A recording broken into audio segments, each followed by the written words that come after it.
A ver, Carmen, cuando termina la entrevista ya con él, cuando ya están en la sesión fotográfica, él no te hace ningún comentario de me pasé, cómo me sintió, nada, no viste ningún remordimiento, ninguna situación de que dijera me sentí incómodo al final porque creo que hablé de más o alguna situación de esas, ninguna. No, en ningún momento. Ningún mensaje posterior telefónicamente por parte de su agente o por sus gentes cercanas así, oye Carmen, fíjate que ya vimos esto. Eso es muy importante lo que dices.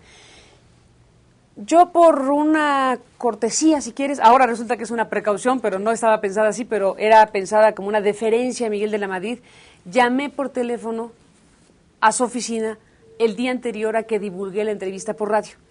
Me parecía que era importante que él supiera que iba a divulgar por anticipado en radio lo que me había dicho para un proyecto editorial. Yo creo que no hay falta ética en esta decisión que he tomado, el interés periodístico es evidente, que justifica precisamente adelantar la publicación de algo que tenía un propósito y tiene un propósito editorial frente a lo que estamos hablando. Entonces, yo pensando en que de todas maneras tenía que tener esa cortesía o deferencia, le llamé a su asistente, a la misma asistente que he mencionado, para que le comentara que había decidido adelantarlo por estas razones, por la importancia de la entrevista y por las declaraciones que queríamos rescatar para la radio.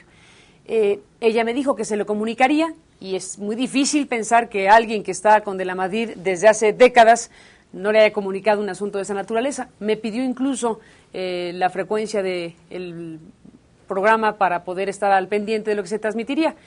Tuvo demasiadas horas de que se dio esta llamada mía hacia su asistente a que se divulgó como para que si hubiera habido lo que hoy se alega, preocupaciones sobre su claridad mental, preocupaciones sobre su articulación, hubieran hablado y dicho, primero, no estamos de acuerdo en que se divulgue en radio lo que se hizo para un libro, no lo hicieron, o segundo, que dijeran en ese trayecto, en ese tramo de horas, lo que después dijeron en el comunicado de la tarde. Hay una parte importante. Así como tú hablas de los 8, 10 o 12 horas anteriores a que te comunicaste esa decisión, también hay un periodo refractario de que escuchan la entrevista y reaccionan con la carta. No fue una reacción de una carta media hora después de la entrevista o una hora después de la entrevista. Fueron varias horas. Fueron 8 horas. Correcto. Después. ¿Qué pasó en esas 8 horas? En esas 8 horas es la cuestión que se está ahorita reconstruyendo periodísticamente. Correcto. Porque fue evidente que hubo presiones desde Londres, del principal afectado, que es Carlos Salinas de Gortari, para que la parte del PRI que sostiene a Miguel de la Madrid hiciera que Miguel de la Madrid se retractara de esa manera. ¿Cómo te llega esa retractación? ¿Quién te llama y qué te dicen y qué te piden que hagas con ella? Pues mira, la retractación, el primero que me la dijo fue mi muy querido Porfirio Patiño de Univisión, que me llamó por teléfono y me dice, ¿ya viste la carta? Y bueno, pues la verdad se dicha, pues es que me llegó primero por él y después por mi propia redacción, pero debo reconocer que el que llevó la primicia fue Univisión hacia mi teléfono particular. Y bueno, pues supe de ella y me sorprendí porque... ¿Cuál fue tu sentimiento cuando la leíste y dijiste? Me pareció patética. Me pareció patética porque lo único que demuestra es cómo un aparato, efectivamente, de poder, que está vivo y vigente en México, fue capaz de hacer que un hombre que fue presidente de México, que tuvo la decisión de decir lo que dijo, se retractara. ¿Qué le dijeron? ¿Qué ocurrió con Miguel de la Madrid para que ocurriera esto? Pues esa es la gran interrogante, pero me pareció triste, lamentable y patético. Y cuando llega la carta de Carlos Salinas de Gortari, en la que directamente dirigida a ti, te hace una serie de considerandos respecto a la salud, recriminaciones directas de aprovechamiento, te quiere colocar en una situación de falta de ética por haberte aprovechado de tu entrevistado. ¿Cuál es tu reacción y cuáles son tus respuestas a esos pronunciamientos del expresidente? Mira, mi primer comentario es que el expresidente es muy selectivo en su revisión de la prensa, porque como dije hace rato, se detiene en un fragmento publicado en el periódico Crónica, la Crónica de hoy, que fue publicado en ese tramo de días de que se hizo la entrevista a que se divulgó, y en medio, pues por alguna razón se empezó a difundir que estaba muy mal Miguel de la Madrid. Y mucho se cuida Carlos Salinas de no agregar el desmentido de Miguel de la Madrid, también publicado en la prensa mexicana. Entonces, la acuciosidad de Carlos Salinas de Gortari es muy relativa o muy selectiva a su conveniencia, en ese punto que es fundamental. Y por otro lado, me parece que es una salida barata, fácil, espero que ineficiente, de distraer la atención, tratando de descalificar a la entrevistadora, al entrevistado y sobre todo al contenido de lo que ahí se plantea. Entonces me parece que es una muy interesante muestra de cómo le afectó al expresidente Carlos Salinas de Gortari lo dicho por Miguel de la Madrid, porque también nos tiene Carlos Salinas de Gortari acostumbrados a silencios selectivos o a pronunciamientos específicos, porque no hace ninguna mención al libro de Carlos Ahumada, por ejemplo, que también ha causado revuelo y que lo involucra directamente. Y la reacción de Carlos Salinas se da en el mismo día. Se transmite la entrevista en radio el 13 de mayo a partir de las 8 de la mañana.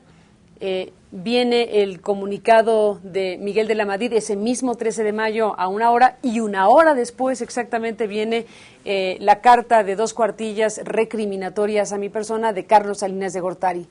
¿No te parece sorprendente? Absolutamente.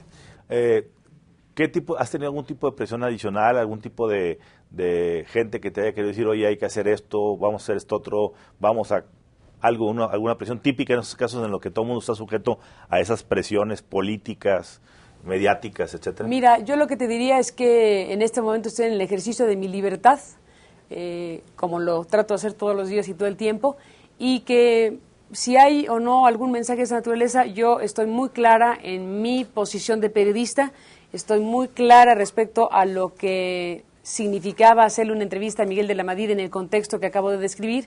Estoy perfectamente convencida de la pertinencia periodística de haber adelantado para la radio esos fragmentos de la entrevista, y estoy absolutamente convencida de que mi tarea es ser sensible a lo que están otros colegas míos publicando, y yo a mi vez retomando para mi propia tarea periodística, y que si hay o puede haber algún tipo de presión o intentos de algún tipo para que mi posición sobre este tema varíe, pues pasarán de lado, porque me parece que en este caso la definición de los periodistas tiene que ser muy nítida y muy clara frente a su obligación.